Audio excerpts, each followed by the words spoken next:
Welcome to the Don't Call It a Recap, Magic Modifiers recap episode. It's a recap show Recap show. For our Magic and Modifiers show, which is a D&D tabletop show. Yeah, so basically we follow the adventures of the Action Faction. Trademark pending. My name is Ryan. I play as Gray. This is Carlos. I play as Orys, the half-elf cleric. Yep. And I'm Ian. I play Ithryl, the mysterious boy who steals things. And we would like to thank our sponsors and our partners, Blue Raven Studios, Yes. for being with us for quite a bit of time now.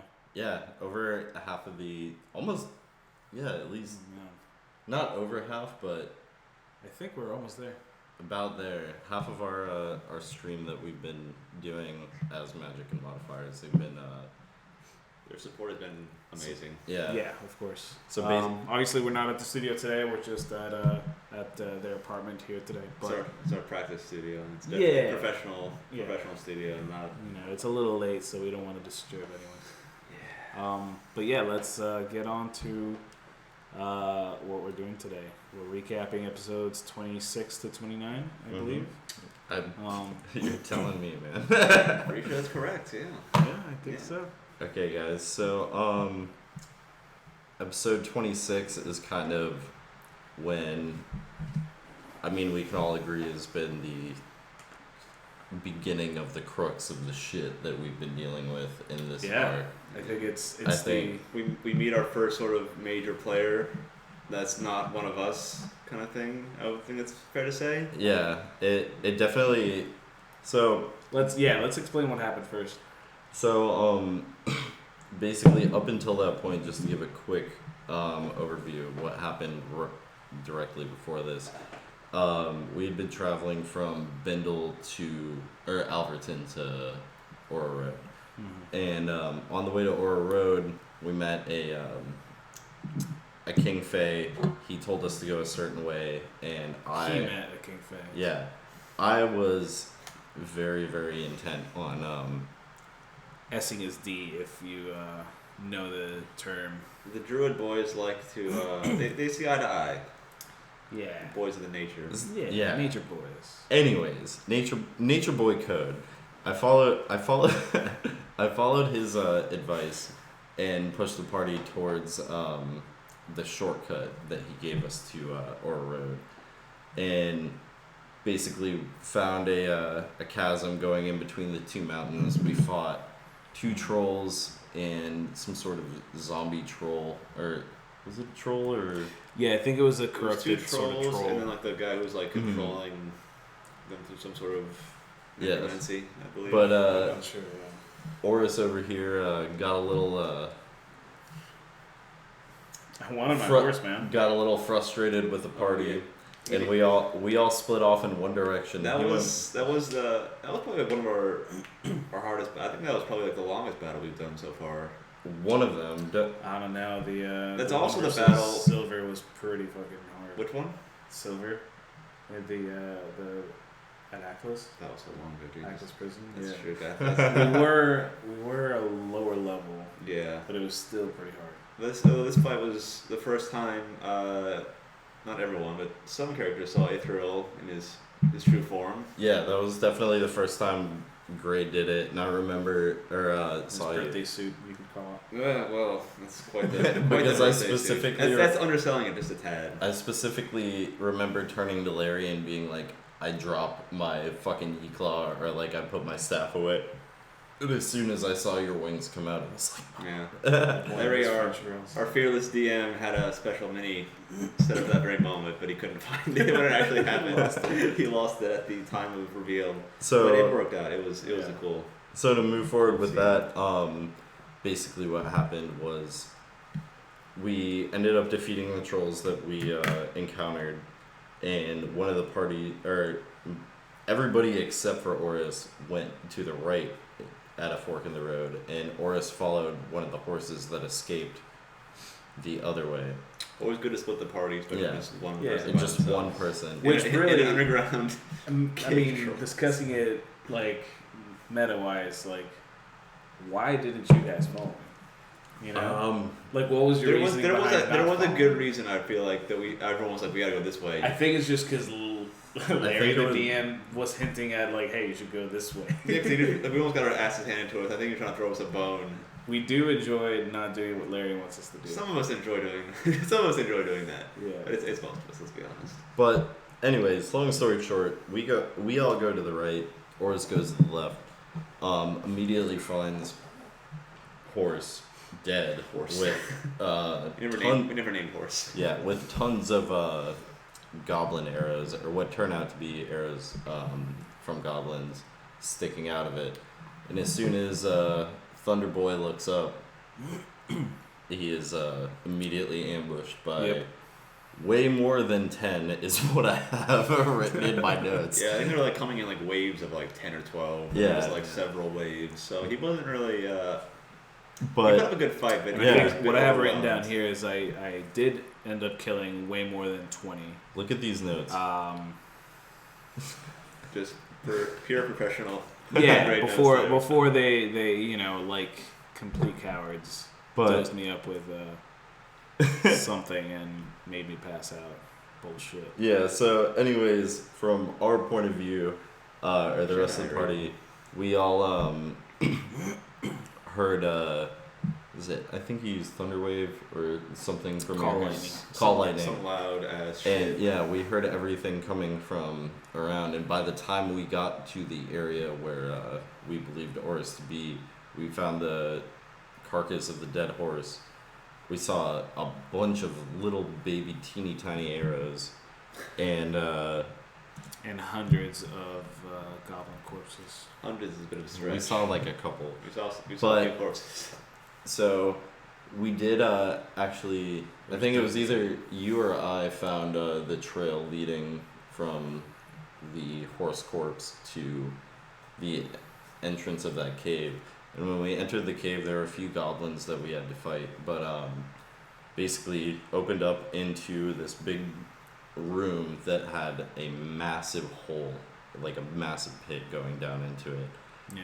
And out of nowhere, Mason, aka Gabriel, just fucking jumps in.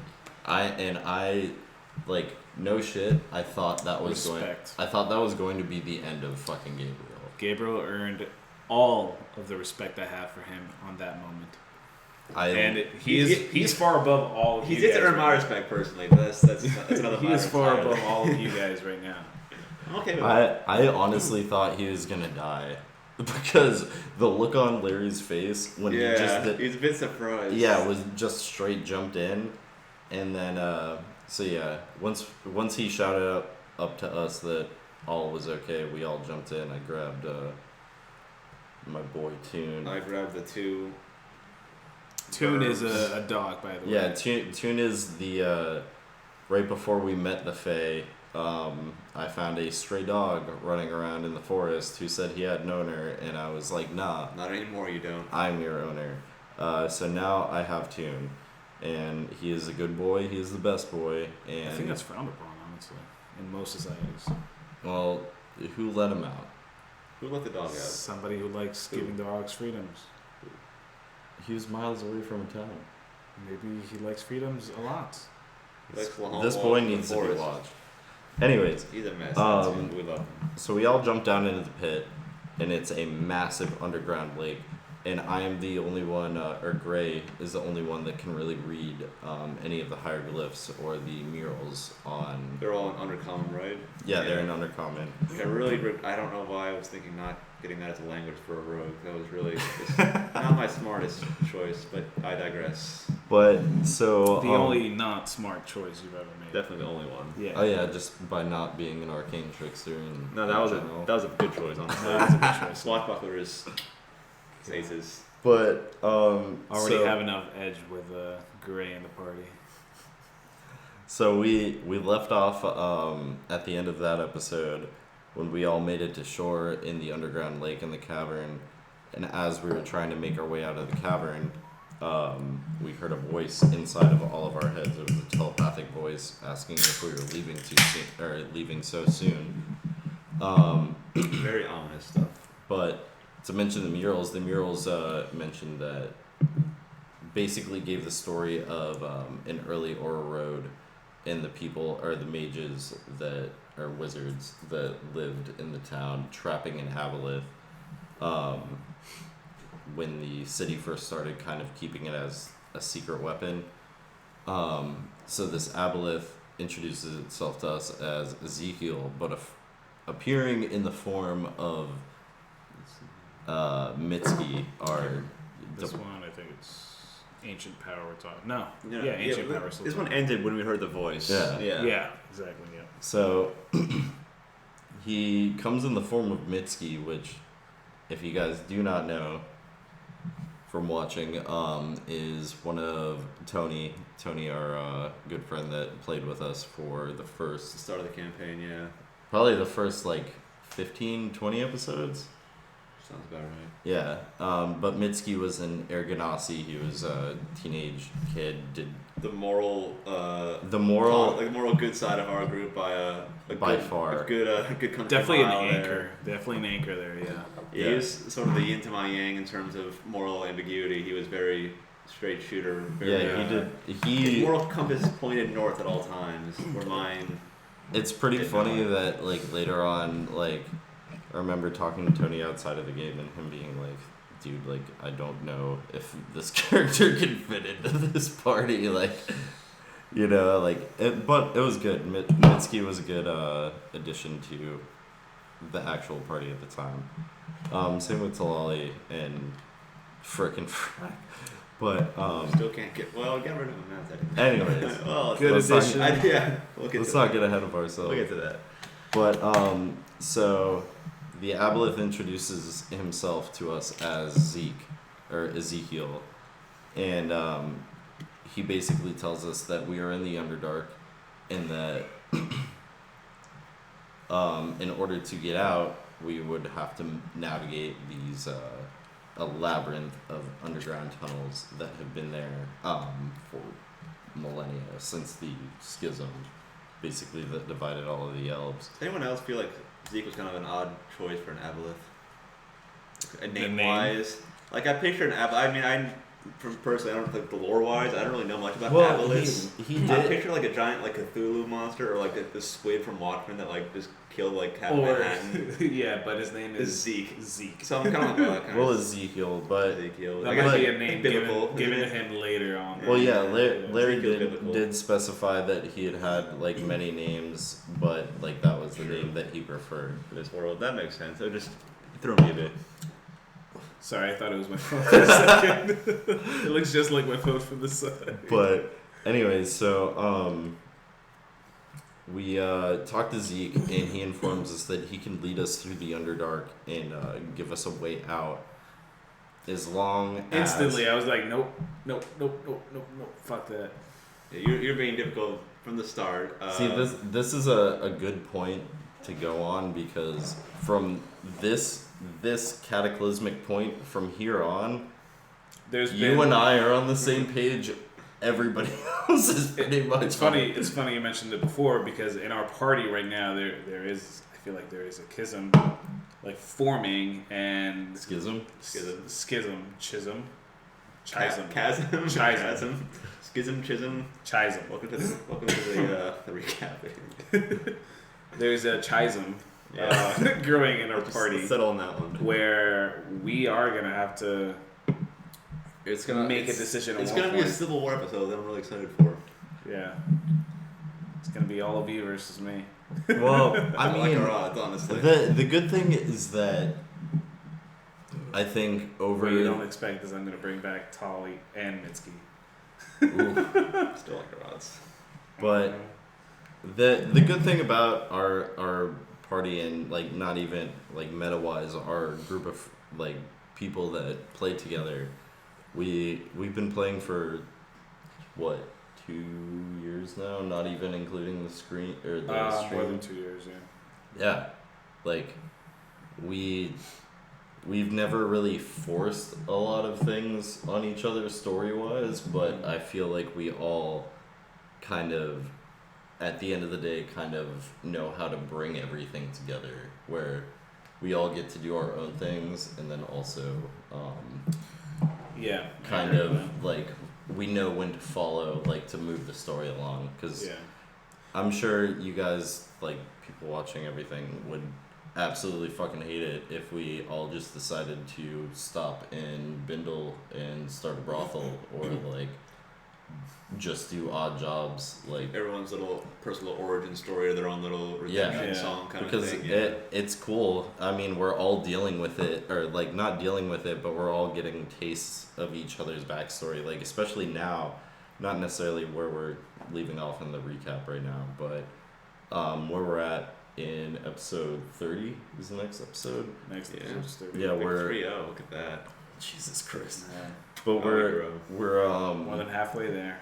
Really dealing with a lot of Kayla or Iggy's backstory.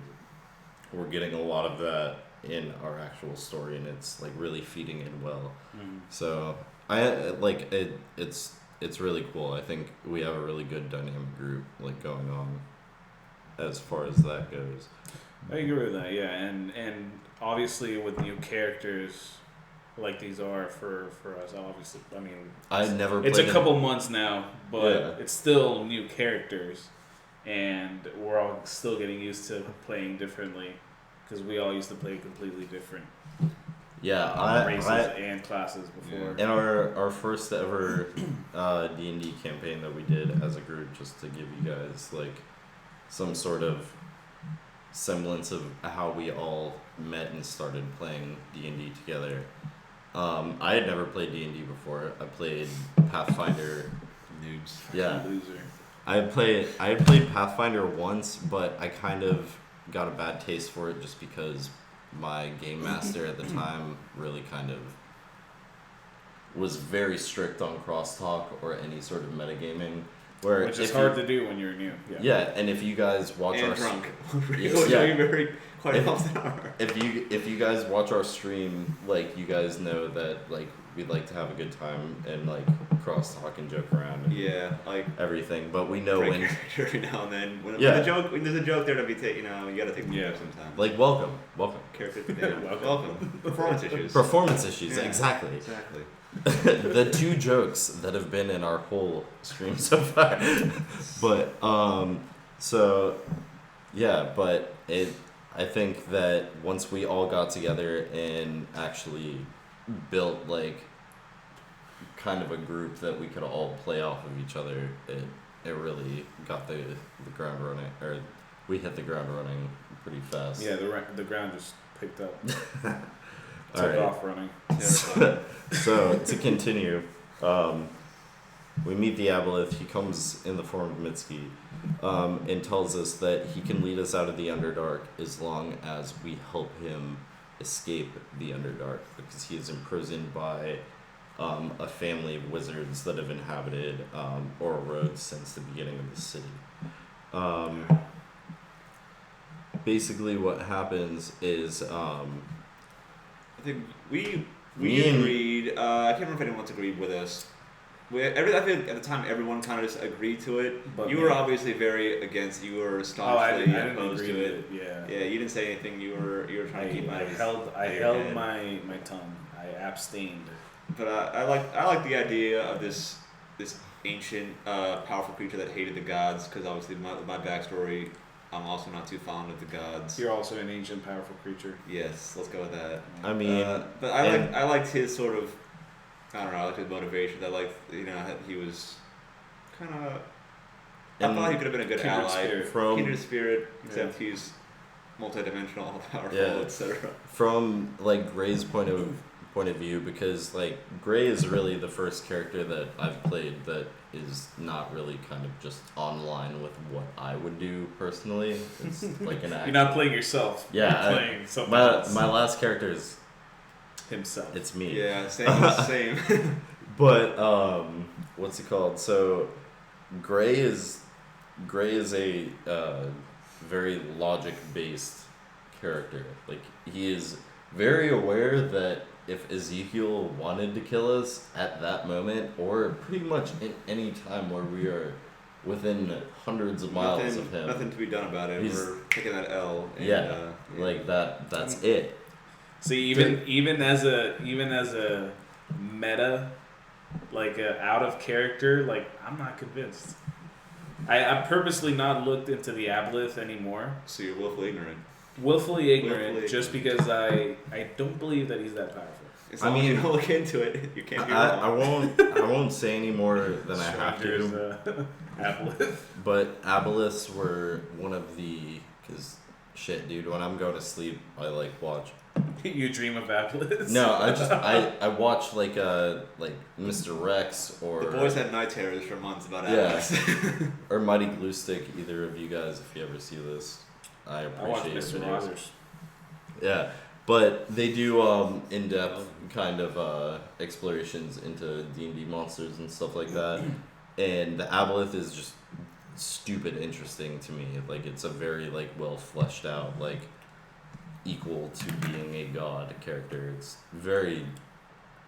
Which funny you mentioned that, because it at the beginning when we first encountered this big like problem with Aklis, I felt like, okay, it's a big bad evil guy, right? But we can beat it, no problem. I'm not worried about it. It's a fucking guy. He told us everything. Yeah, it's a god, right? But then, the more we build up on the story, it feels like Larry is throwing at us like, this is the end of the the end of the world, and like there's nothing worse than this. So I feel like we're looking at worth noting that I disagree with you there when I think we can beat the god, especially at our current state or our current level. No, obviously not at our current state. I don't think we're beating any gods. Obviously not at our current state, and I never thought that. You know, it's not like I was gonna go up against it right then and there as it came out. I was like, no, we gotta get the fuck out of here. We can't do this. But with the aboleth, it's also another thing that I know is not invincible, because otherwise it wouldn't be imprisoned there. If wizards were able to fucking imprison it, then so would we. You know? We're not that magically inclined or that powerful. But why, in my opinion, why would we put ourselves in a situation where we have to put it back in its prison? Okay, so we can go about this argument after we like. It's gonna be the after show. Yeah, no, I mean it'll be. I'm telling you guys, Civil War episode is gonna be lit. We can keep going Stay tuned for that one. Just so we can recap through the whole Underdark real quick. Yeah. Because a fuckload of shit happened our first actual session in the Underdark. I feel like we haven't moved much in the last 4 episodes or so, but only because we've been going through so much. Geographically we haven't moved much, but stories progressed. Like 3 days though. 3 or 4 days. But well, I mean, anyways, so let me get through this, and we'll continue to talk about that. Yeah. But so basically, after we all kind of agree to help him break the key that is hidden in the wizard's tower, that has kept him here for like millennia. He gives us a clue on how to get out of the Underdark, like as with as least resistance as we can, and tells us to follow the green crystals that are growing throughout the caverns, and we follow we follow them for a few hours, and then make camp in the tunnels. And basically, in this massive cavern that we're in, we get surrounded by these like large humanoid size, like were they cockroaches or were they worms? No, they were like millipedes covered in crystals. Yes. And they crawled all over everything. They were our magical little hut we sleep in. Yeah. And then when we woke up, we pretty much learned at that point that they were not afraid, but repulsed by light. Yeah. So we all knew to keep like either a torch or stay with somebody that had light on them at all times. So what happens after that, once we wake up and start moving, is we make our way to a large cavern with a a stone bridge, like a natural land bridge over a big body of water, and which always throws green flags all the time, right? Yeah. Like, oh, it's a regular bridge. I remember our thought process was, or at least mine was, all right, if I use feline agility and I dash, I can move 120 feet at the same time away from help. And I'm just gonna go as quickly as possible, and I'm taking Toon with me. Forget everyone else. Yeah. So 2 turns ahead of that, I'm charmed by some fucking mermaids, sirens or mermaids. Sirens, mermaids, same yeah. And apparently, I just felt like going in, joining. I just take a cat loves to jump in the water, so I just went to take a swim. And thanks to Iggy and swim with the fishes. Mostly Hope. Iggy and Hope both helped all of us out. Well, I think that's because they both figured out that it didn't affect them. Yeah. No effect on the ladies. Uh-huh. Well, it was only I managed to shake off the the charisma saving throw. I managed to survive that. Yeah. I jumped in the first time, and then when I came up for air, Gabriel actually used vicious mockery on me, and it snapped me out of it. And then making fun of your friends is always a good idea. I again failed the charisma saving throw, and when Iggy jumped in to save me, I wild shaped into a fish. And I remember specifically swimming as fast as I could towards the shore and still in fish form jumping onto the shore. Flopping. Yeah. It was glorious, yeah. So soon after that, it wasn't even in game, maybe an hour or so. We make it to another opening with a large cavern, and it ends up being a village of drow. Super friendly folks, Super friendly. Their hospitality. They're very welcoming of outsiders and all different races. Which is actually the first time as a player I ever come across any drow village. If you don't include the Aklis people. I mean, I feel like Aklis was as much as we were there physically, it kind of, since it was the domain of Aklis, it's kind of an esoteric thing. Maybe it really wasn't a physical, real thing. Yeah, that's true. But so we make it to this dark elf village, and as has been a trend, which I'm not trying to commandeer, I'm just trying to roleplay, but Gray realizes that he is the only one that A, knows pretty much anything about the drow, and B, speaks undercommon. Speaks undercommon. You're talking to the one elven player. I'm just saying, it's just the way that it turned out. Anyways, I'm the only one that can speak to them.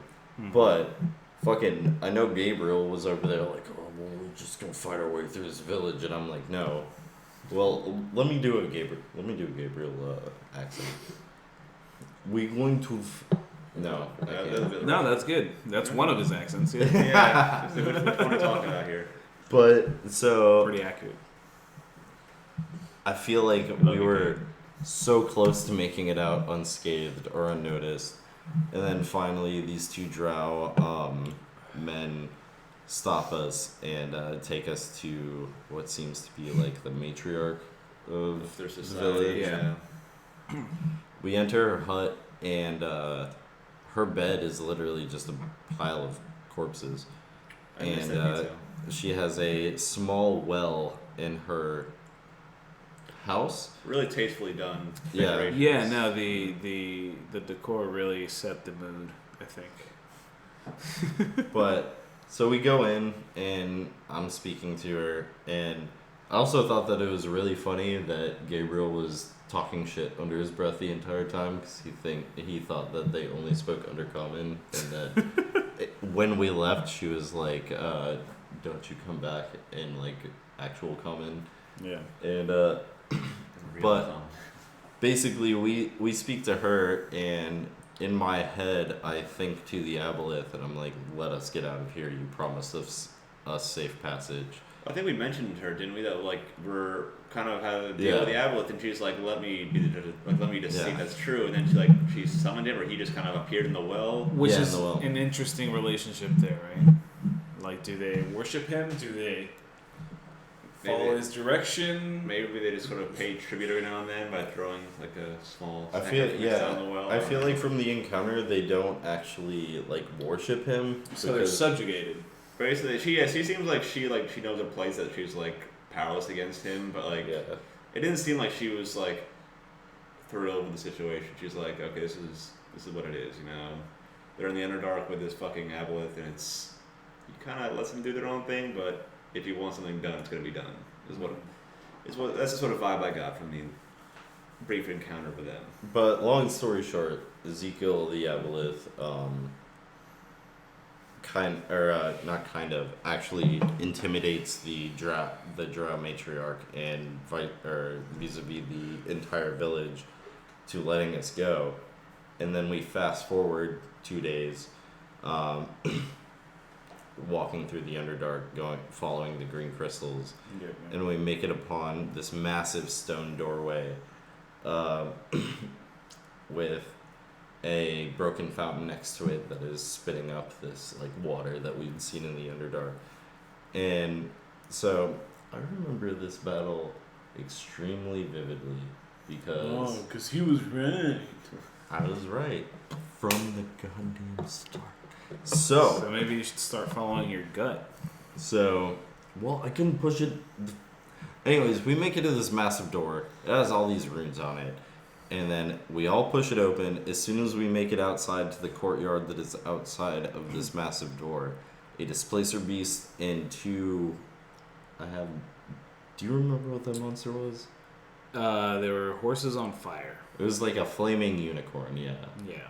Some shit like that. So it got my cool stamp of approval. Yeah, it was definitely a cool encounter.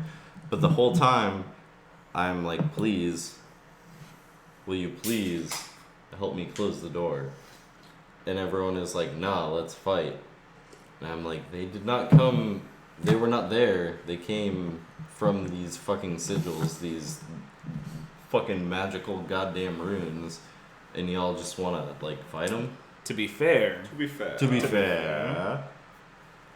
the last time we trusted your gut, we ended up in the Underdark. So, you can excuse us for being a little cautious. So, I mean, you are completely right. You are 100% right. But I was still right, so... I'm telling you guys, Civil War episode gonna be awesome. It's gonna be good. Man, we do need like a good old tension, man. The tension's building in the group, in the party.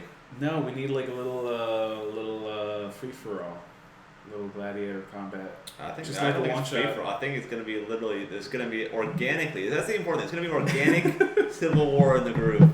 I can't wait. No, we should do a one shot session where we all like make a bracket or like a bracket. No, I think it should be free for all. Everyone versus everyone. Oof. Ooh. Let me get to level 7 first, then we'll talk. Nah. Yeah. We have to do it before he gets to level 7. We're doing it level 7. But an assassin. No. He basically gets fucking advantage on every or what is it? Evasion. Squash boy. Well, I mean, to be fair, against you guys, it wouldn't really do much into evasion, so it's like any area of effect thing you guys would pull against me, I can almost certainly get out of the way of it. Cool. I just know not to use Thunder Wave on you ever again. Ever again? You've never done it. Better not be your first. I got other things. But we digress. So we digress. Nice. We fight this. Yeah, sorry guys. We fight this displacer beast. We fight these fire horses. And then finally, everyone is like, okay, let's close the fucking door. My idea from the get-go. We all close the door and they disappear. Like I said they would. Yep. Yeah. And as soon as you we... did say it a lot, actually. You're right. Yeah. As soon as we actually make it out of the cavern and out of the courtyard, it's this ancient temple. And as soon as we get out of it, we're on a hill overlooking a road.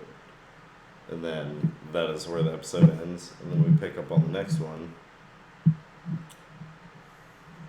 That was 26? That was 27. Well, I don't remember the beginning of this episode.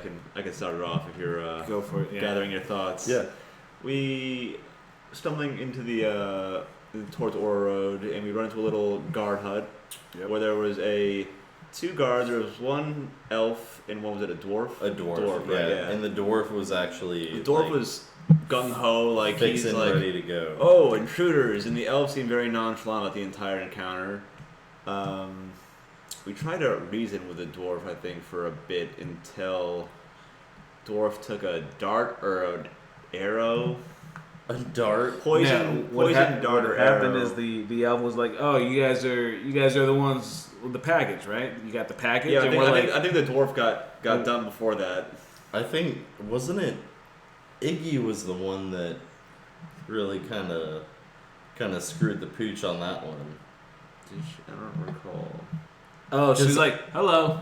No, not even that. I was about to be like, we should have just been like, yeah, we're totally the ones with. Hell yeah, we're the guys with the package and the thing for the place. Definitely. Yeah. No, I think that was me.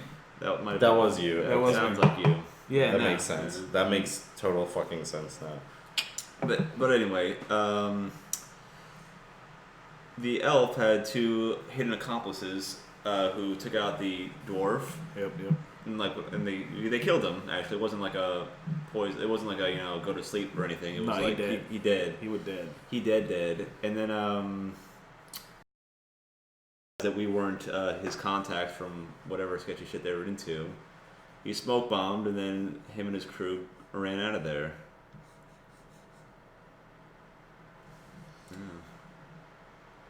Yep. Yep. Ran out of there. Half of the party went after him. Me and Gray followed.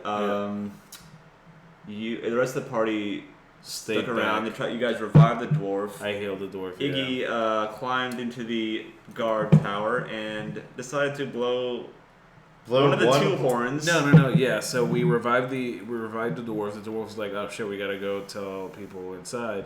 So he goes off after you guys to try to help you, I guess. Yeah, and then Iggy decides like, "Hey, we should blow the horns," and he's like, "Yeah, go ahead and blow the horns." Classic Iggy. Doesn't tell her which one, so she blows one, which alerted the entire town that like an invading force was coming. So then we had the great idea of blowing the second one, which actually worked out because that was the right one. And a de-alert. So basically, all hopes of a nonchalant under the radar entrance into the city, kind of went out the window real quick in this episode. Out the window. Yeah, but didn't harm us too much. No. We were escorted into the city by the guard captain or like this someone I think you were quite fond of. Yeah, a hot babe escorted us into the city. We seem to hit it off pretty good, I think. We have a lot of similarities. She likes a lot of the same things I do, like might be a bit one-sided feeling there. She also likes breathing. I also like breathing in battle as well. So she seems to be a fan of me, which I always appreciate. Yes. We hold hands for a little bit, and then we go off on our own into the city finally, right? Mm-hmm. So we go off into the city, and you guys left out someone. My memory is not. We didn't leave anything out great. from what we were talking about. This is why I am the one. Our memory is perfect. He's like the group secretary. He takes the notes. That is his main role here. His character's more like a secondary job. Honestly. Knowledge is fucking power, my guy. And it's a fake science, right? Mark my words. Yes. What did we miss, honestly? Nothing. I don't think I missed. I don't think we missed. We're still in the beginning. If I missed it, it didn't really happen. No, so we leave the guard tower and we go to one of the pubs or the taverns that is in town, and we all proceed to have a really merry time. So we didn't miss anything. We just didn't get to that. Hold on. Okay. Well, yeah, you guys didn't miss much. You kind of just glanced. Slandering me for no reason at all. You just kind of glanced over the whole chase through the woods. Oh yeah, well that didn't really lead to anything. Cause we chased them down. We just got caught. You were going real quick, and they heard you coming because you went way ahead of me with your feline agility. Trying to show. I'm a fast boy. He's a fast, but not too quiet. So we got caught. We got brought into the guard tower and got questioned. They let us go. We go to find lodging for the night at. Do I have that? Or Road? Honestly, why aren't you playing a tabaxi rogue? You should just do that. Are you gonna multi-class into rogue later, or is that your plan? No. Stay away from my profession. No, just continue. Being a tabaxi is like rogue-like enough. I'm like good. I get it's just enough what you need. Yeah. So we decide to stay at was it the Sweet Hope? The Sweet Hope is the one of them. Yeah. Couple of inns that are like a franchise around the city. Odd mechanic to bring into D&D, but I digress. Well, we were welcome. So we go to the Sweet Hope and we're all drinking. We're having a good time.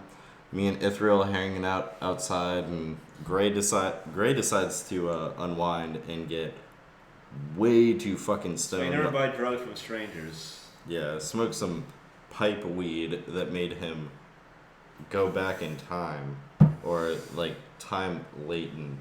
Yeah, we're just slow reaction. You're probably going back in time. Time just moved forward without you. But anyways, so we do that and we're all hanging out. I finally sober up a little bit, and wasn't it you that ran into Iggy's sister Beckett? I sobered you up. I ran into her sister, and then I introduced her to her sister. And then they caught up a little bit. They traded birds, and then we all went to sleep. We did give. So this was. We got rid of our kink. Yeah, we got rid of our kinku. If you guys like, if there's one thing that I wish, like, all of our fan picked up on. Singular. We're running the youth plural there. All of our fan picked up on would be that my grandma used to call me and one of my best friends in elementary school frickin' frack when we'd come home from school or we were doing something. So that's why when we got the two kenku, I opted to call them frickin' frack. So it was a huge moment for me when Was that your... When you gave them away? Did you really name them? Yes. I was... That was so long ago. I just don't remember. That. I assumed it was just Talal that named them, but because she was one that liberated them from their steady job and forced them into a life of fucking danger and But yeah, so death. What's it called? I remember giving the frickin' frack away. I'm saying they had a way better life. Just since Gray wasn't in that scene, you giving frickin' frack away so easily, I was just like, my boys. But as you'll find out, you can't just get rid of these fucking things that easily. And you also just can't claim ownership over all of the little... I like my boy. I like my little... Yeah, but I like my little creatures. You already I like my little To be creatures. fair, I think you like Toon. I don't think Gray had that much attachment to Frickin' frack, but I don't want them to die. Well, that's why we should give them away, because if they stay with us, they're probably gonna die sooner Yeah, exactly. rather than later. And then we have no ill feelings whether they die or not later. This is true, but it's not our fault. So never is my fault. I believe that was the end 27. of 27. yeah, let's speed it up a little bit just because we're getting late here. I think we started 28 already. Oh, 27. So basically, because the start of 28 was that we ran into the guards. That was the start of 28. I'm pretty sure. no. But yeah, you guys went to meet with the actual temple. Oh, you're right. That was people. 27. You're right. Yeah. That was the start of 27. Gotcha. Yeah. And that's when we found out that Well, they won't hear you from there, but next door. that is so episode 28, right? Sure. We what happened? We find out about the wizard in the tower that it's not really a school apparently, unbeknownst to me. It's just one lonely wizard taking care of the whole city. So there's not technically lonely. No, not technically. We'll get to that later. Yeah. And he doesn't take visitors all that often, so we have to request. He's got like guards post. You can't just walk into his tower. Tis silly, yeah. So literally in his ivory tower, looking down on the peasants of the city. While we're working on getting an audience with him, we also try to get an audience with the mayor. Also doesn't work. Apparently, he's super busy. Yeah. And then instead, we opt to meet with the religious folk in the city. We have Iggy and I went with Iggy for the Raven. Yeah. Raven Queen. You guys went to the Raven's Queen Temple. Where I got some serious side eye from the priest there. For some reason. Can't tell you why. Yeah. Can or won't. Either. Who begrudgingly, I think, admits that there's some shit going down. There's some shit going down, and maybe everyone needs to work together. He's still an asshole. This is also the time where I go to the armorer and buy some pivotal experimental prototype armor. Like I got duped. We'll see. I got sold a lemon. You don't know. Well, we don't know, but don't know now that we did find some shit later that might might have been a waste. Could have been a waste. We'll get to that. Yeah, we'll get to that. Because you don't know how good it's gonna be. You just know it is expensive, and I you don't know how good it is. So I love Larry. I love our DM. Larry's He's a good boy. Absolutely kills it and makes it so much fun to play this game. And like top-notch voice acting is honestly responsible for all of this content that we're talking about, like that we're actually playing through that you guys get to watch. The recap, the actual series is so dependent on him that we could not do that or any of this without him. So he's been on all of the other recaps, right? I think possibly, yeah. For the most part, yeah. So this is kind of our first foray into without Dad. Yeah, all of us. It's a huge plus. Am I right? With Uncle over here, yeah. Uncle's pretty cool. Yeah, this is us. Like we could possibly not be right, and I'm pretty much imagining Larry like. I've never known me to be wrong. I'm thinking. It's true. Imagining Larry like watching the stream and being, shaking you guys his head. are so fucking stupid, shaking his head the entire time. Yeah. But so Larry. episode. You better be fucking watching them. You better be watching. Oh, he's watching for sure. Yeah, he's gonna watch this and rewatch this. And maybe Just because it's the lead episodes without him in it. But exactly. But so episode 28, we open up and we do some real boring shit. We all went to the shops. We all did a bunch of things. We went shopping and went to temples. Yes. Not a very action-packed. Ithryl stole some weed and then gave me some pipe weed. Yeah, you're welcome. And we found a job from the barracks after intimidating some like brand new. Some intern. I like how your notes go from like broad over the important stuff, and then really specific, like, oh, he steals some fucking pipe weed right there. Some weed. Well, these are. If you guys all took notes relative to your character, it wouldn't rely so much on my perspective. To be fair, for this episode, that was probably one of the highlights of this episode. Yeah. So, we get a job. Yeah, we get a job from the barracks intimidating this dude about the goblins that are kind of fucking up the whole ass mountainside.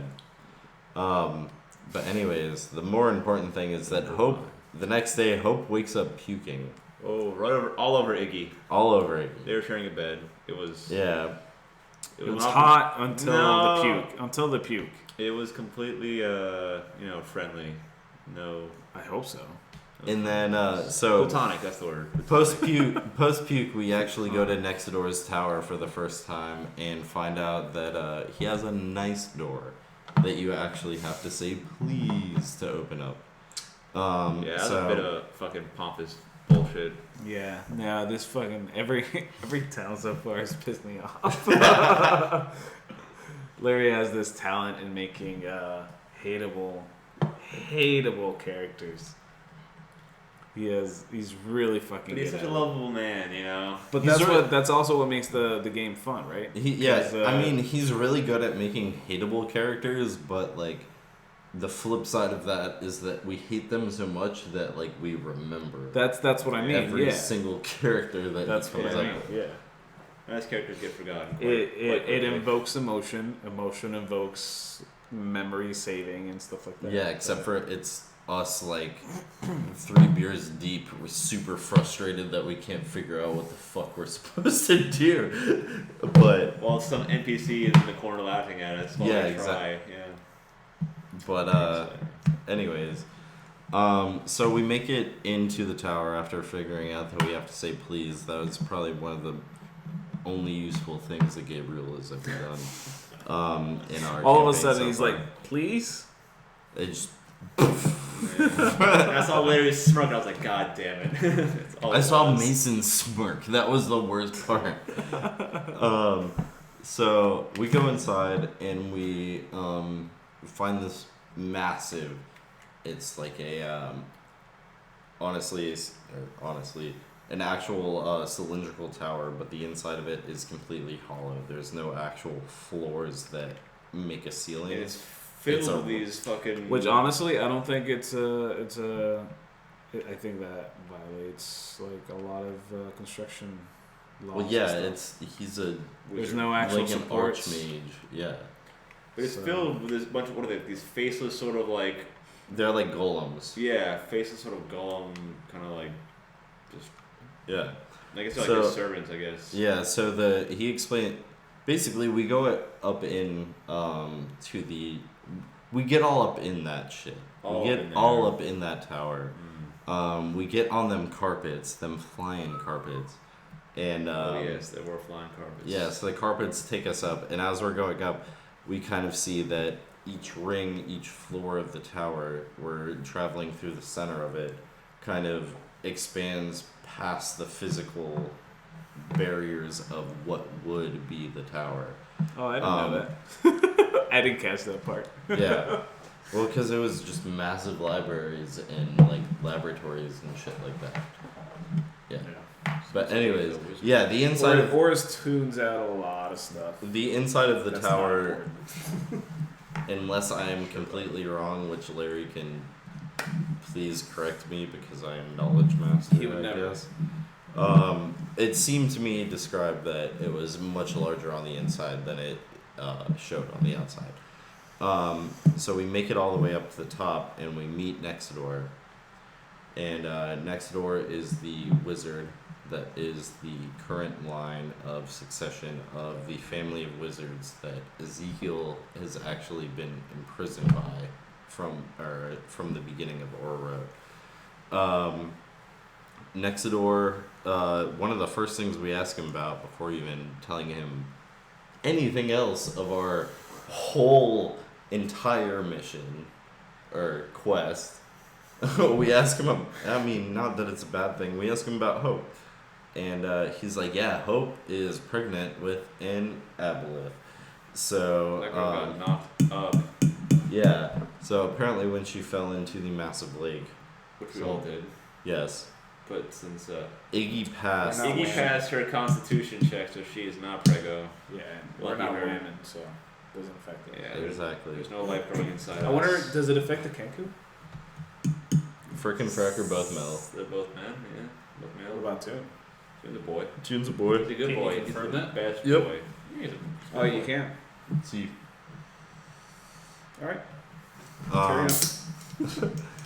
So, Nexidor tells us that The loudest. Nexidor tells us that in order to scrape the problem out of the party. why Is choose that, that word? is that the notes you have? Why? No, my notes are probably worse. In order to get rid of the infection in Hope, Parasites. the parasites, in Hope, We're very pro-choice. yeah, Yeah, super. my body, my choice. Hope's body, our choice. Yes. So, basically, anyways, to get this. Joking, guys, joking. Yeah, do whatever you want. You have your own opinion. I don't care either way. Either way, thanks for the PC check right there. Gotta be dad sometimes. But so after he tells that to Hope, basically what we realize that we have to do is that we have to get. He tells us that we need to get water from the aboleth layer to perform some sort of ritual to get the baby lith. Which doesn't seem terribly hard until 5 seconds later, where some When- information gets divulged. Yeah, it doesn't seem terrible until we find, or Nexidor also tells us that Got 2 weeks. we have 2 weeks, and that when if we do this procedure, she still may die, and since she has been brought back this many times, there's She only hasn't. about a 50% chance that she She will. hasn't died. That's Iggy. That's Iggy. But no, he does say that there was a like. There It was a wasn't chance a she gu- won't make There's it. a chance you won't guarantee, make But it. it's Yeah. not because she's died before, I don't think. Okay, that might have been that's my bad. But yeah, he says that informs us about the weapons in what's the hidden city? Oh, sincerity. Sincerity. So basically the 6 parts of the weapon or the relic that we need to go to Sincerity to get more information on. He tells us that each part is placed in the capital or in a safekeeping in each of the 6 continents. Or not 6 continents, 5 countries, and then the eastern continent, the wild continent. Basically, there is a piece of the chain of 6, and the chain of 6 allows a group of people, or we don't know too much about it, to bind Atlas. It should allow us to bind Atlas back into his actual prison. Mistakes the boss. Yes, Coincidence? but there is also the cities and countries that have those pieces are not too primed to give them Yeah, up they're not too because keen to give up their they're super weapons. Surprisingly, that's not something people want to do. You know? Yeah. Who'd have thunk it? they're It'll be fine. extremely It'll be powerful. Nexidor fine. We haven't informs even asked. Nexidor informs We us asked one. that Roll for one so far. Nexidor informs us that basically he will not give us his piece of the 6 until we get the other 5. acquire the other 5 and bring them So in. what he said is that there's a chance. There's a Pretty chance. And then after that, I go into the library and We find go into the library. because I haven't done anything with that Book of the Underdark. I convinced him to let us look at the library. And Yeah. he failed. Fool. Yeah, fool. And then at that point, I'm sure you guys can take this I didn't light see, recap from this for the last episode. I didn't see you as a book You would man. be the most. Well, we did. We also missed the part where we told the wizard about our deal with Zeke, which he did not seem too fond of. And then that He also also didn't seem too surprised. And since we divulged that, that's why we couldn't go simply walk back in the Underdark to grab the water, because Zeke would know we spilled his beans, so to speak.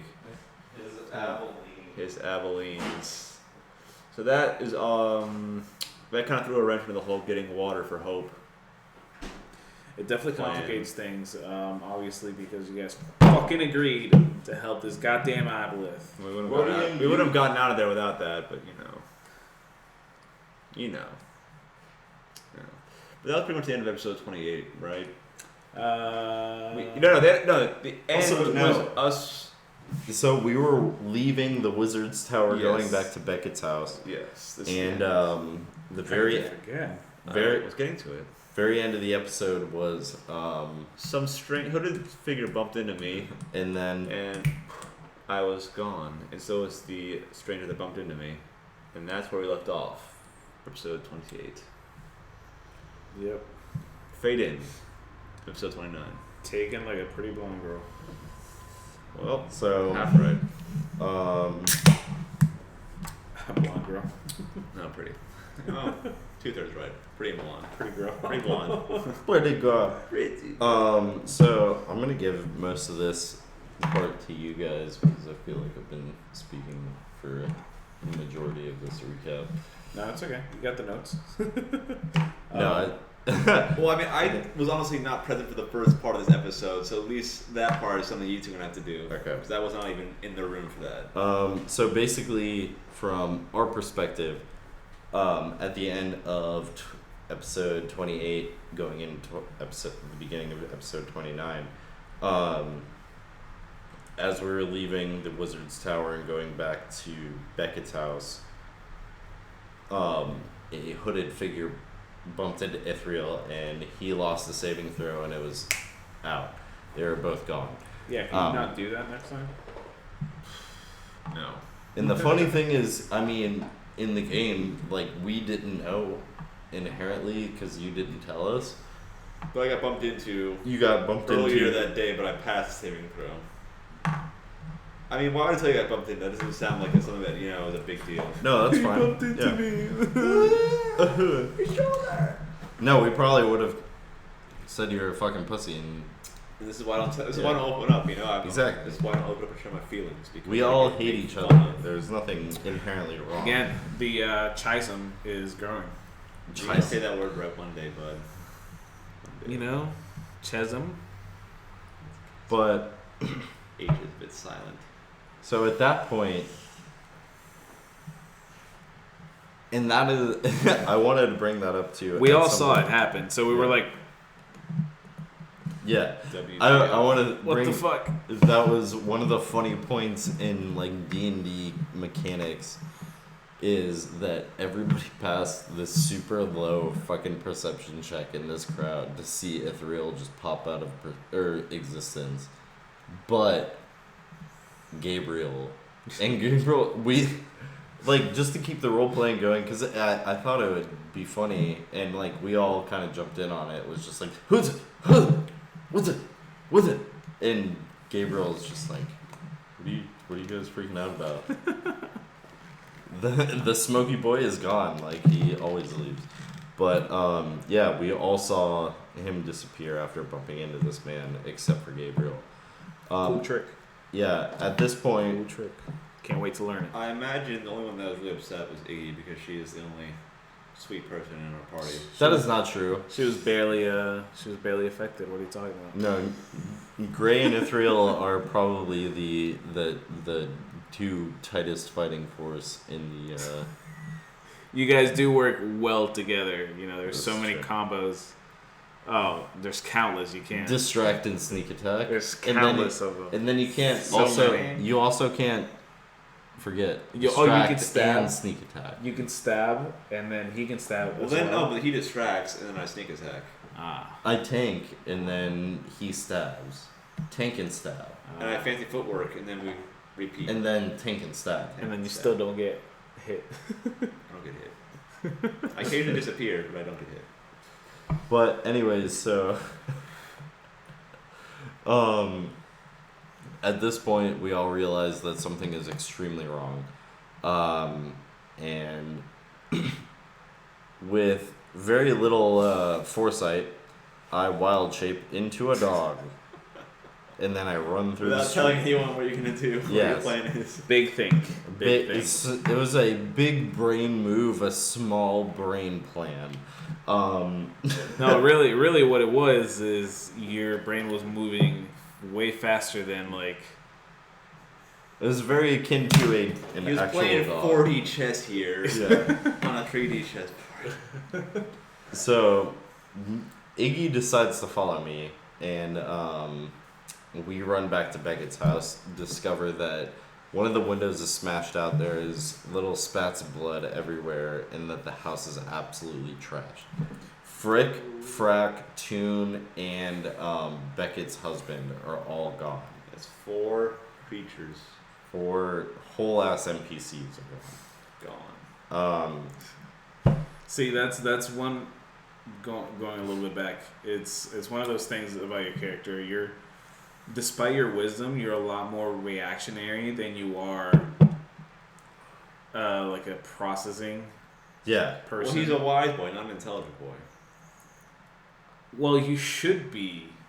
I feel like wisdom should give him the processing Druids are more power. wise than intelligent. No, they are. But I'm like, Gray is also a kitty. Like not Gray is like not an elder like tabaxi or druid. Like he's still like growing boy, very much like learning how to like a druid. come into his own with his powers, because true. I mean, I like to write characters like that are flawed. Well, not flawed, but that kind of are learning to use their powers or their abilities in the way, story, if you will. What? A coming of age story. If you Well, will. no, but that are learning to use their powers in the time that I'm learning to use them. You know. That makes sense. Because I mean, you guys don't know, because this session or this campaign wasn't actually streamed. Yeah, and because we play so well.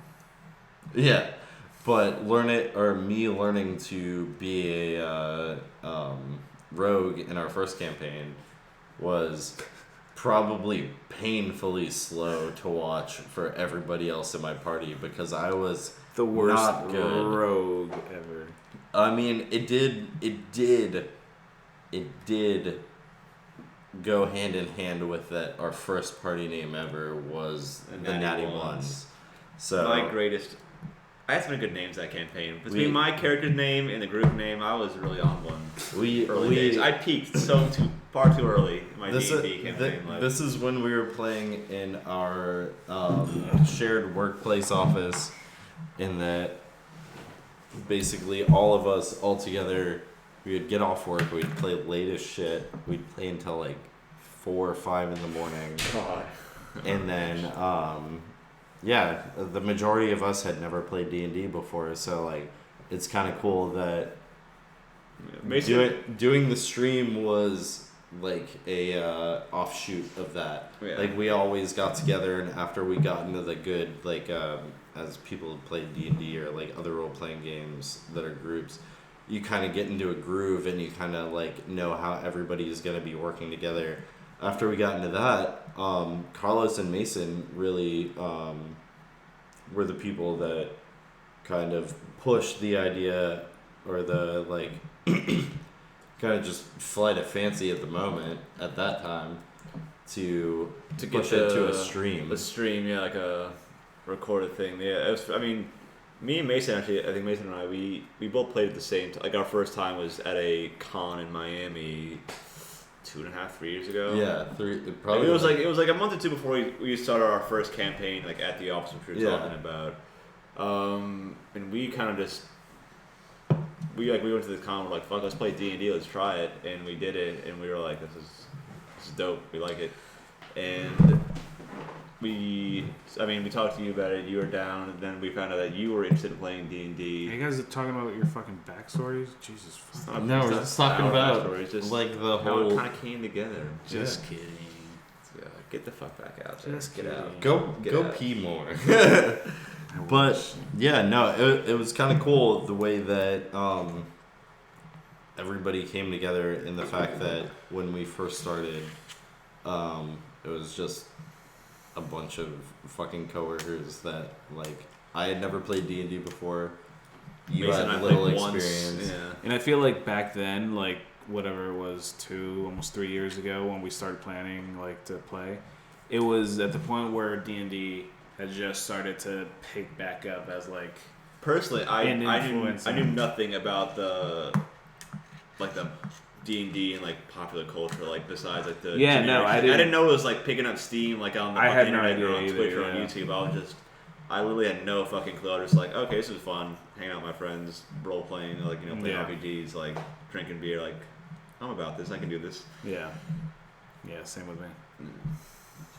But yeah, back to the recap. I don't know where we left off. Did we finish episode 28? Basically, no. Oh yes, we're back to the recap. Where we left off is where you and Iggy got to the house and found out that the four were missing. Yeah, sorry guys. Yeah, the 4. Those 4 were missing, and basically what happened was we run back to the Wizard's Tower, us two, and you, Mason, or you, Gabriel, meet up with you. Yeah. Hope were there, and then I believe that's the point where. Is that where we cut to me? We switched off and cut to you. Yeah. What happened? Well, let me tell you what happened. I came to in a cart, like a wagon, with 4 drow pointing weapons at me. Your clothes gone, of course. No, my clothes are fully there. That was nothing. Oh, your hands tied to your legs, right? Are you writing fan fiction here, my guy? No. Stick to the facts. Of course not. Stick to the facts here. I was bound, not gagged. Actually, I wasn't even bound. I was just in a cart with weapons pointed at me. Hog tied. And it was like one of those really hot, just like rope, like. Is that how you want me to be? That are like crossing across your chest and stuff. Is that how you want me to be? No, it's how the fans want you to be. I personally wouldn't want to see that. Gotta give the fans what they want. Yeah, the people they requested, we oblige. Well, shit. Yeah, oblige them. Anyway, so I was rolled into another drow village, not the same one from the Underdark from the last episode, or the 2 episodes before. It was a different drow village. And I'm not sure if I mentioned this in the actual stream or not. The head of this particular village was the guy who Zeke appeared to be in the well from the first drow village. Yes. Did I mention that? No. Like in game? I don't know. I didn't watch your part. No, now we know. No, I'm like, did I mention that like before? To us, no. Yeah, to you guys in the thing. Okay, so yeah. No. So the guy I was speaking to, the head of the drow of this particular village, was actually the guy that Zeke appeared to be in the well. Impersonating, yeah. Yeah, from the first drow village. But basically, he explained to me that he's been, his group of spies had been following us in Oro Road for quite some time since we got there, basically. And also the elf who we met at the guard tower was there, who was actually a drow who was disguising himself. Classic. And he also got his eye snatched out by the head drow because he fucked up. And that's what you get for fucking up as a drow. You get your eye for an eye, yeah. Eye for an eye. So basically, this head drow, who did not give me his name, quite rude of him, I know, but he said that when the alarm bells rang due to our arrival into town, his spies had to make a quick escape because they didn't know what was going on. And so they needed me and my fellow companions to retrieve some goods that are hard to come by for him. They were blood diamonds, which I don't know why it would be easier for us to do it. Well, it's not his people getting slaughtered in a dark, deep cavern. I guess it's just some randoms. And it's also not productive to the story. I mean, it could be. It could we no. We It really very much have could be because no fucking in exchange idea. for us diving into some underground mine to retrieve some sketchy gemstone, which are very frowned upon in society. If you get seen with a blood diamond, you are basically arrested and possibly put to executed. death. Yeah. Well, you're supporting. Well, it's because they got formed Slavery during in the Africa, or is it the what's the word? The conform. What did Larry say? When the worlds collided. Cataclysm. When the cataclysm happened and all the blood was shed, all the blood from all the people dying formed these blood diamonds. The elves dying. elves God. dying. So, so much of this recap has gone into just like explaining the lore Yeah. this actual world, But, which is totally fine. But yeah, we're all about the lore here. all about that lore. all about that Lower lore. drop. Those are some of my favorite parts, though. Yeah. Like, so he when we was learn more about the world. Yeah. So in exchange for us getting these bucket full of blood diamonds, A literal a book. literal bucket, he gave me a Yeah, bucket. because you didn't I was mention the carrying bucket. around like I was trick or treating throughout town. He was going to give us in exchange the water from the Underdark, which would be obviously needed for Hope's procedure to free her from her burden. God damn it. I'm honestly just tempted to, like, come up to Hope, kill her in her sleep, and then just revive her, see what happens. But there's only like a. There's also a chance that we revive her, and the thing is also in her. Also is revived. Is also now, revived. Yeah. So basically, this is like our best shot of getting the water for the procedure because we can't go to the Underdark since. No, so basically, we'll get to that because Zeke reached out to us. You can take over on that. So I tentatively agreed to do this because I saw, why not? Because you enjoy a good time. I enjoy a good dive into a deep, dark mine to retrieve some Yeah. frowned upon gemstones. Tales all this time. Love it. So he says, all right, he lets me go, and I am walking out of this underground village that they live in, and I run into the rest of my party who are out looking for me. God bless their sweet souls. Yeah. So this Drow village, it was a different one. It was a different one to the one from the previous episode or two. Autonomous or under the same queen? She was not. This was an all male. He did say it was an all male Drow village. Feel bad for the guys, but it was. It's kind of hot, honestly. It was quite the Drow sausage fest down there. Can you imagine the parties though? Fucking I keggers all don't day. want to. They didn't seem like Just the keggers. Gabriel Just would be keggers with the fucking- boys. Gabriel would be fucking living. Gabriel is yes. Well, you don't like to. There's nothing wrong with it. No, I'm not. We ain't wanting to. he's a great guy. God damn it. We like Letterkenny around. We like. Yeah. We like Letterkenny around. But yeah, so at this point, let's see.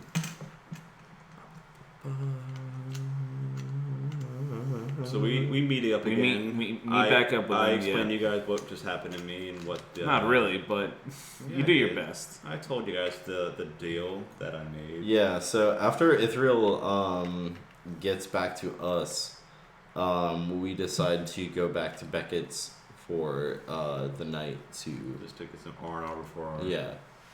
kind of get some rest, kind of decide what we're gonna do, and then also at that point is when Zeke Pops into our heads and tells us that he has Toon, Frick, Frack, and Beckett's hubby.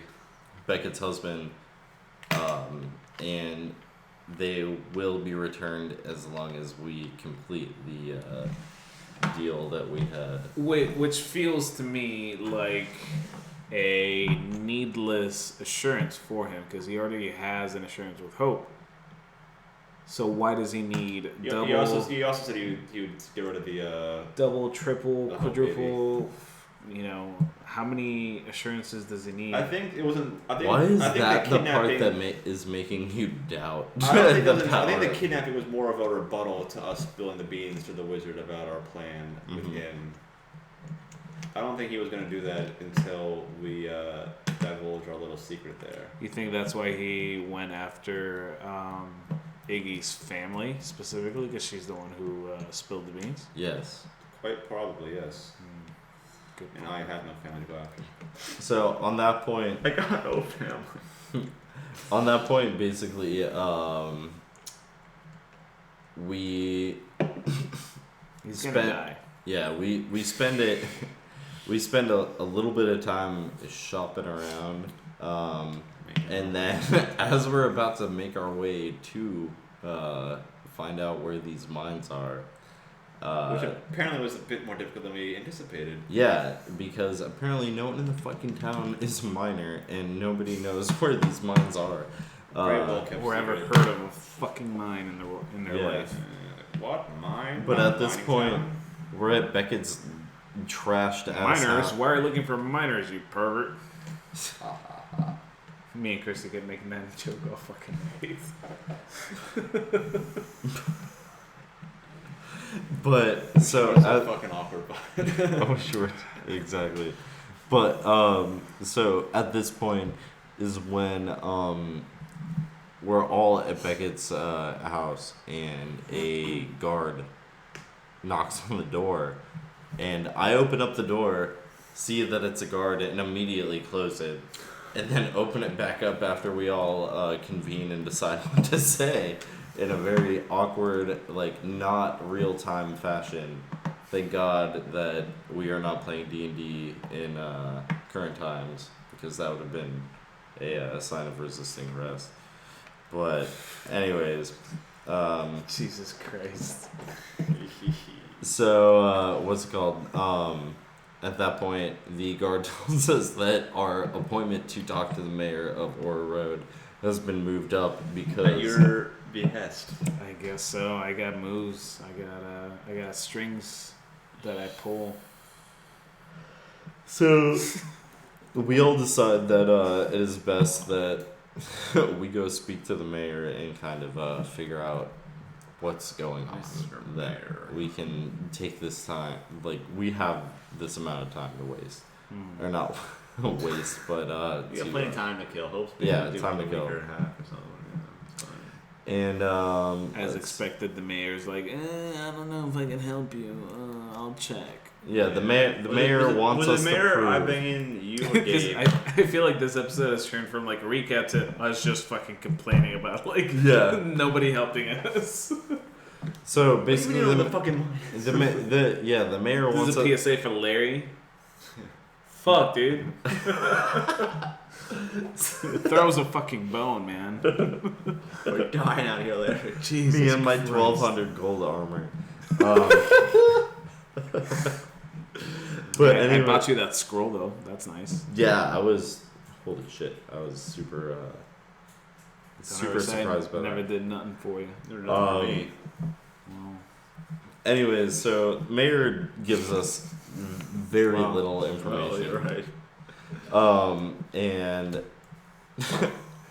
Ithryl and I decide to go on a clandestine mission to the skeeviest parts of town. And you playing the part as a mouse. As a mouse in Ithryl's pocket. and as always, planned perfectly. With always timing. goes as planned. Timing is perfect. Yeah, so I used some sneaky thieves' cant to get some intel on the local smuggling mining scene in town. I get a name of a bar, another bar to go to. I was not so straightforwardly told to go alone, or everyone's gonna die. Yeah. So I go alone. I meet he goes alone, but I am still in his pocket at this point. No, the second bar, I don't think you're in my pocket. I told you, I'm like, this is, if they catch you, you're dead. So, Okay. like, I'll do this Oh, yeah, solo. yeah, you're right. It was pretty non-eventful, actually, the second time around. He just told me where to meet him and what it would cost, and he would lead us into the mine. That it was so fucking hard to find. Yeah, for some and then reason. So after that, we meet this. Orys takes a vow of silence. Orys did take a vow of silence. Yeah. It's the nicest time in our campaign by because far. apparently nobody wants to hear him and his opinion. Basically, because if you're gonna talk shit near the sneaky guy who got us into the mining town, he would have cut you up. Cut us all up. Cut us all up, yeah. I ain't getting shanked for you. So post vow, post silence, we make our way to the Temple of Baphomet, where the meat was the drop. Yeah, where the drop was. Bahamut, you mean? Yeah, not Baphomet. Sorry, not Baphomet. Bahamut. And this guy was really sneakily dressed up as like a priest of that temple. Very smart. Very nice. So he takes us nice to like professional. Well done. Yeah. He takes us to a hidden wall inside of the temple, and basically does a specific knock. I don't know fucking music. You can't write knocks. I have no. Cats don't have rhythm. Cats are very known for notorious, dude. That's notorious. They're not fucking band players. I can't figure out what the actual. Have you ever met a cat that could play a fucking instrument? No. Cats can't play bass. Cats can't play bass. So, anyways, he opens up this wall in the temple, and we go down and down and down. And it opens up to the outside of the city, under the plateau, under the actual walls of the city. And we start to make our way out to where this thief, this crime lord knows where the mines are. This master of whispers and secrets and just sneaky shit. Which he just wanted part of our loot. Basically, he was just like, we gave him like 40 gold each, and he's like, you also gotta give us a share of the loot. So that's why I said, like, we'll get some random fucking basic ass gems we can give him, and then keep the blood diamonds for ourselves. Yeah, and so he leads us to the actual the entrance, and there's like 4 different entrances. Yeah, and I don't know which one he picked. We picked one random one. He leads us to the entrance of the tunnel, or the 4 tunnels that kind of had the best idea of where the blood diamonds would be. And we never told him we were looking for blood diamonds, though. Yeah, we decide to go into the tunnel that had like the least amount of traffic, the least amount of foot traffic going into it, and we carry along inside the tunnels for a couple hours, when all of a sudden we start coming upon all of these excavating tools that are rusted, that are broken down and everything. We call this foreshadowing in the literary word. Yes. That's what it is. It's foreshadowing. Yes. Yes. So basically we go a little deeper and deeper, and we start noticing some some holes in the walls and the ground, similar to what we saw in the burrowing holes. They don't look so they don't look man-made. So to us, we originally thought it was the same monsters we saw in the Underdark. We thought it was those centipede things. The gem centipedes. And we're like, it's no big deal. They're afraid of the light. We'll just cast. Yeah, exactly. We were all ready for an easy fight. Spoiler alert: they weren't the same. They were not the same, not at all. They were like little pincher ones, right? They were. There was one. They were called rust monsters. Yeah. Rust monsters, yeah. So basically, if they touch you, they rust up your armor or your metal, whatever weapons or anything like that.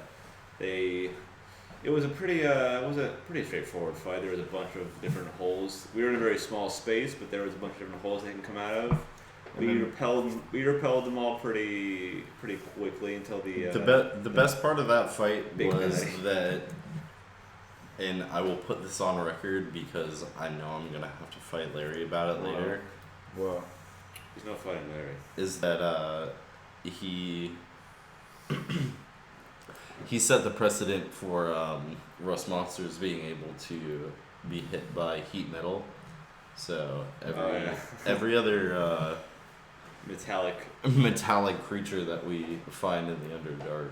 Like getting that heat metal. I will argue. I will argue until the end of the day. It'll be awkward. You'll lose. Either way. Doesn't necessarily mean. But yeah, so Gray very coolly heats metal on these metallic bug creatures, which causes them quite discomfort, as you would imagine being burnt from the inside would be quite discomforting. And then at the end of the encounter with the actual rust monsters, we come upon a massive pincher creature. Yeah, it was like a humanoid bug. What? Do you know the name of it? No. But if you guys ever play Pokemon or watch Pokemon, I imagine it's like Corphish, but massive and ugly as well. See what the Google says about Corphish. I'm not with this particular fucking Pokemon. Boomers. I swear. I'm an OG. I can't help it. I'm an OG. Thycreen? Is that what it is? Alright, stop looking at this. No, stop. He's cheating. Regardless. Anyways. Yeah. So yeah, we fight this humanoid bug thing that is running, or like... I did like all the damage. Didn't hold my action for 5 rounds. No, you did really good that round. I would say you were definitely the shining player. Beacon. Yeah. The beacon of what we could be. Yeah, you definitely showed us all exactly what you were capable of. And I'm not sure if you guys have noticed, but I kind of carry this group and more. In so many ways. You know, in terms of combat, multiple, in terms of dialogue, too many to deciding what path to take. I'm pretty much the leader. Yeah. It goes without saying, really, but I'll say it's it. Without saying. I'll say it. You know. Anyways, we kick this bug's teeth in eventually, and we make our way deeper into the Underdark. So after we defeated that, you helped me start breaking up its carapace so I could start making some natural armor out of it. My idea, by the way. You're welcome. Yeah. You're welcome. And I believe that's where we left off. The brains of the group. The brains, the brawn, the beauty, everything. It's all one. Yeah, that was the end was of that one. Episode 29. And all right, bye guys. Shut it off. But no, yeah, that was the end of episode 29, which kind of brings us full circle to the recap. Yeah, so this is shit. How many recaps have we done so far? At least two. Just the one. At least two. At least two. Just the one for me. I can't count very well, but I know it's at least two because I remember. I remember two. Yeah, the if our viewing public has not already caught on. Yeah, all two of our viewers. Yes. Very popular. Our recap episodes are definitely more of our, as I'd like to steal the term from last podcast on the left, the relaxed fit episodes, where we all kind of get together and bullshit. As you can tell. Get mad at each other about the... Get a little inebriated so we can just discuss about how we feel of the story so far. So, and it's a good band, but I also think that not having Larry here is a... yeah, it's kind of... We're all It's relaxed. nice, I think. It yes, pretty, but it also does put a lot of pressure on me. I feel like I kind of dominated the discussion here tonight. Personally. As usual. Yeah. I am the only one that keeps fucking notes. Yeah, you are, but that's what we like about you. That's what we appreciate about you. Yes. But yeah, so it's good. I think the tune in for our next show, Letterkenny discussion forum, where we come up with our own questions and then we answer. Do that podcast honestly, like a fucking you know the whole The Walking Dead had their own post-episode show and all that shit like that. Exactly. It'd be a little weird to do it seeing as how it's like all released at one time. It's on Netflix. It's on Hulu like all at once. Yeah, I mean, I could do that. I could definitely do a fucking Letterkenny post show. fucking talk show. What's it called? So, do we have anything in the past 5 episodes that you guys have any strong opinions on? Anything to say? Everyone's a fucking dumbass. Especially you. Definitely you. Expand upon this. You made a deal with a fucking aboleth, a creature so rotten, so fucking bad that even the good gods and the bad gods were like, yeah, there are no good gods. We gotta do this and fucking lock this dude up because he is just good gods. Issues. I disagree. I bet you do. I disagree. I bet you do, Cleric. I think every god has different version of themselves, and it depends which dicks. It depends which version you choose to see yourself as, I guess. Well, that's my personal highlight was me kind of spreading my wings for the first time. Well, for the first time in front of you guys, in front of some of you guys. Yeah, to save poor old Iggy from dying the 19th time. Yeah, we got. I can't let her die again. We definitely do have. We have the squishiest or the most squishy Artificer that we possibly could have. True. Which I'm pretty sure is now an official class in 5e. So. Damn. You know, we're out here doing blazing shit. Blazing those trails, man. Blazing those trails. We're the blazing. newest technology here. Blazing. Anyway, things coming up on the channel. You can expect another episode this weekend without. This one is going to be without Hope, who is going to be out of town. I don't think should we're be stupid interesting considering all of the. Considering we're trying to save her.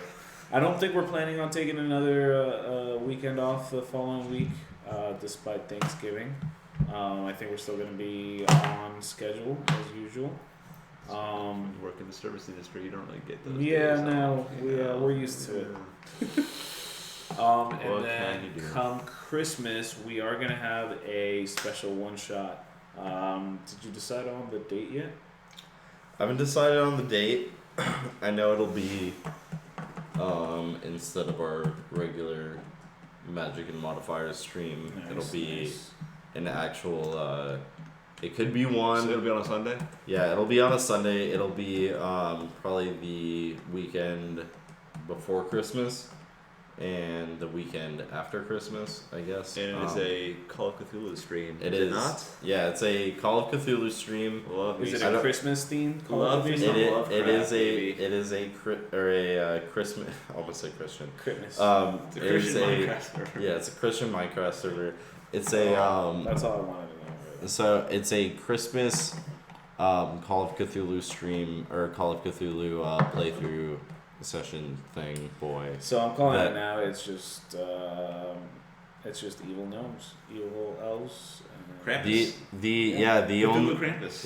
The only only real teaser or hint that I want to give to all of you watching everyone dies in the end. is that it's instead of CC. Instead of is that the camera? Instead of Call of Cthulhu, it's going to be it's going to be called The Coming of Krampus. And Krampus? But spelled differently. Oh, I fucking call it. I didn't know you did that. But spelled differently. I just spelled it. Yes. So we're Krampus? yeah. Cumming. So I'm currently writing a what I hope will be a really cool, really hopefully at least up to par with what Mason did for us for the Call of Cthulhu Halloween one shot that we did. Well, I mean, which I'll be there, so it'll be better. Yeah.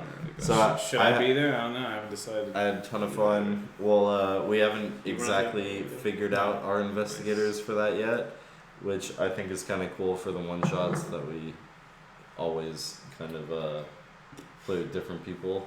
It would be a good time, especially. You know what? I do hope to see Drew there. because Drew is one of the funniest players to watch. And if you guys don't know, Drew, we owe him a lot. He helps us out on the actual session streams. He is kind of our unpaid PA. He helps us out, manning the stream, manning the cameras, manning the fucking audio levels. Like, it would be doing the work that is unsung. It would be much more labor intensive for our boy here. He is the the magic hand behind the camera. Yes. He's the mage hand.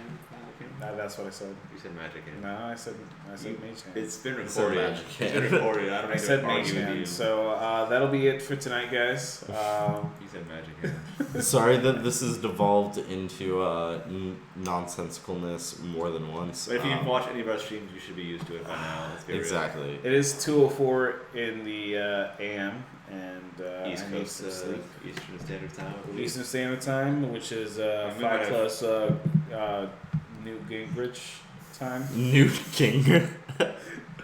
All right, I'm so tired.